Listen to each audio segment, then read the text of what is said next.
Hello aspirants, इस video में हम कवर करेंगे part 1 and part 2 of the constitution, that is from article 1 to 11। जो भी इंपॉर्टेंट पॉइंट्स है from where questions can be framed for judicial service exams, हम वो सब कवर करेंगे और साथ में ही MCQs भी प्रैक्टिस करेंगे। After watching this video I am sure you will remember these articles and all important points. Don't skip the video because without wasting any time we will revise and practice some set of questions। बहुत detail में नहीं होगा, we will discuss only those points which are relevant for prelims exam। Let's start with part 1, the Union and its territory. Article 1 provides the name that India, that is Bharat, shall be a union of states. इस union में क्या क्या included होगा? The states, union territories and such other territories as may be acquired. अब ये सारे जो states and union territories हैं ये कौन से होंगे? Which are specified under the first schedule. So you have to remember that India is a union of states. AC Weers named India as a quasi-federal state. Article 2 provides for the admission or establishment of new states. अब ये new state को establish करने का power किसके पास में है? Parliament के पास में। तो आपको ये याद रखना है कि जो गोवा है वो 12th अमेंडमेंट एक्ट से आया था 1961 and Sikkim 36th amendment act 1975। ये आप नोट कर लीजिए, एक्ट में हाईलाइट कर लीजिए, only then you will be able to remember it. Now article 3 provides that parliament के पास में पावर है कि वो किसी भी स्टेट का एरिया इंक्रीज कर सकते हैं, डिमिनिश कर सकते हैं एंड ऑल्टर कर सकते हैं बाउंड्रीज को, और उसके नेम को भी ऑल्टर किया जा सकता है। Now there are certain points which you have to remember because यहाँ से क्वेश्चंस फ्रेम होते हैं। सो फर्स्टली पावर किसके पास में है? पार्लियामेंट के पास। सेकेंडली जो पहला स्टेट है जो लिंग्विस्टिक बेसिस पे फॉर्म हुआ था वो था Andhra Pradesh. You have to remember this. The article also provides that no bill for the purpose shall be introduced in either house of parliament except on the recommendation of the president। तो आपको क्या क्या points याद रखना है? पहला, इस bill को इंट्रोड्यूस करने के लिए recommendation of president is necessary.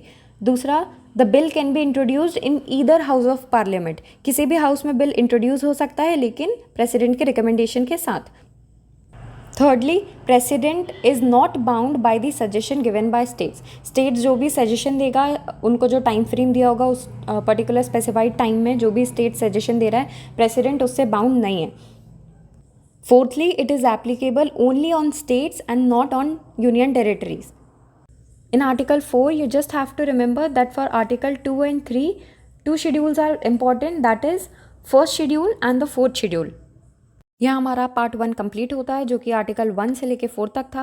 Now before moving on to part 2, if you have not subscribe to my channel, kindly subscribe it.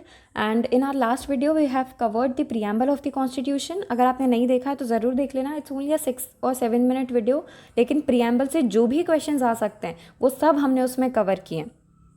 उस वीडियो का लिंक आपको डिस्क्रिप्शन बॉक्स में मिल जाएगा। Okay, now start with the part 2। तो article 5 क्या बताता है? That every person who has domicile in the territory of India, जिसके पास डोमिसाइल है and who was born or either of whose parents was born or who has been ordinarily resident for not less than 5 year, या तो वो खुद born हुआ हो, इस कॉन्सेप्ट को बोला जाता है jus सोलाए।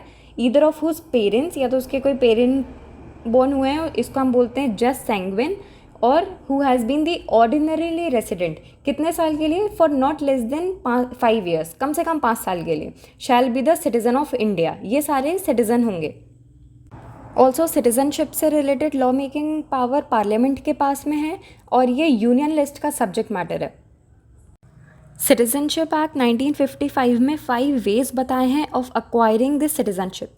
First is by birth, bye decent, bye registration, bye naturalisation और बाय इनकॉर्पोरेशन ऑफ टेरिटरी। जो रजिस्ट्रेशन है वो एटलीस्ट 7 ईयर का होना चाहिए। और ये आर्टिकल 5 में जो बोला है that every person who has domicile in the territory, तो ये डोमिसाइल मिलेगा कैसे? 3 तरीके हैं जिनसे मिलेगा। पहला by origin, secondly by choice and thirdly by operation of law. Also citizenship act में टर्मिनेशन के भी वेज दिए हुए हैं कि टर्मिनेट कैसे हो सकती है आपकी सिटीजनशिप। तो फर्स्टली इधर बाय रिनंसिएशन, जो कि आप वॉलंटरीली करोगे, secondly by operation of law and thirdly by deprivation. अगर आपने फ्रॉडुलेंटली एक्वायर किया है तो भी आपका सिटीजनशिप कैंसिल हो जाएगा या टर्मिनेट हो जाएगा। ऑल्सो जो आपका डोमिसाइल है बाय ओरिजिन, वो ज़रूरी नहीं है कि वो आपका प्लेस ऑफ बर्थ ही हो। आर्टिकल 6 में कुछ इंपॉर्टेंट पॉइंट्स हैं जो आपको याद रखना है। फर्स्टली, ये उन लोगों की सिटीजनशिप के बारे में बात करता है जो पाकिस्तान से माइग्रेट करके इंडिया आए थे। सेकेंडली, 19 जुलाई 1949, ये डेट आपको याद रखना है क्योंकि इस डेट से पहले जो सिटीज़न माइग्रेट करके आ गए थे उनको हमने ऑर्डिनरी रेसिडेंट मान लिया था, लेकिन जो इस डेट के बाद माइग्रेट करके आए थे उनको पहले रजिस्टर करना था एज सिटीज़न, और उनको रजिस्टर्ड तभी माना जाता जब उनकी एप्लीकेशन से इमीडिएटली 6 मंथ्स पहले से वो इंडिया में रह रहे हों। आर्टिकल 7 इज़ नॉट इम्पॉर्टेंट, ये उन लोगों के बारे में बात करता है जो इंडिया से माइग्रेट करके पाकिस्तान चले गए थे। Now, Article 8 is talking about certain persons of Indian origin residing outside India, जो कि हैं इंडियन ओरिजिन के लेकिन वो इंडिया से बाहर रह रहे हैं बट रजिस्टर्ड हैं एज इंडियन सिटीजन्स। आर्टिकल 9 बहुत इंपॉर्टेंट है, इससे क्वेश्चन बनता है। It provides that no person shall be citizen of India if he voluntarily acquired the citizenship of any foreign state. इसमें ये बोला है कि कोई भी इंडियन सिटीज़न अगर किसी फॉरेन कंट्री की सिटीज़नशिप अक्वायर कर लेता है तो वो इंडियन सिटीज़न नहीं रहेगा, क्योंकि हमारा कॉन्स्टिट्यूशन डुअल सिटीज़नशिप प्रोवाइड नहीं करता है। तो इसको आपको याद रखना है। आर्टिकल 9 से आप याद रख सकते हैं नो डुअल सिटीज़नशिप। आर्टिकल 10 बताता है that every person who is a citizen of India under any of the provisions shall continue to be such citizen and it does not provide for the waiver, तो waive off नहीं कर सकते। Now article 11 में ये बोला है that parliament के पास power है सिटीजनशिप से रिलेटेड कोई भी लॉ बनाने की। इसी के साथ हमारे आर्टिकल 1 से लेके 11 तक आर्टिकल्स कंप्लीट होते हैं। Now will practice the questions की जो भी हमने अभी इंपॉर्टेंट टर्म्स पढ़े हैं वो क्वेश्चंस में किस तरीके से आए।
If you found this helpful, like the video and share it with others who might benefit from it. Or if you have any question or suggestion, please leave them in the comment below. Thank you for watching Judiciary Souls.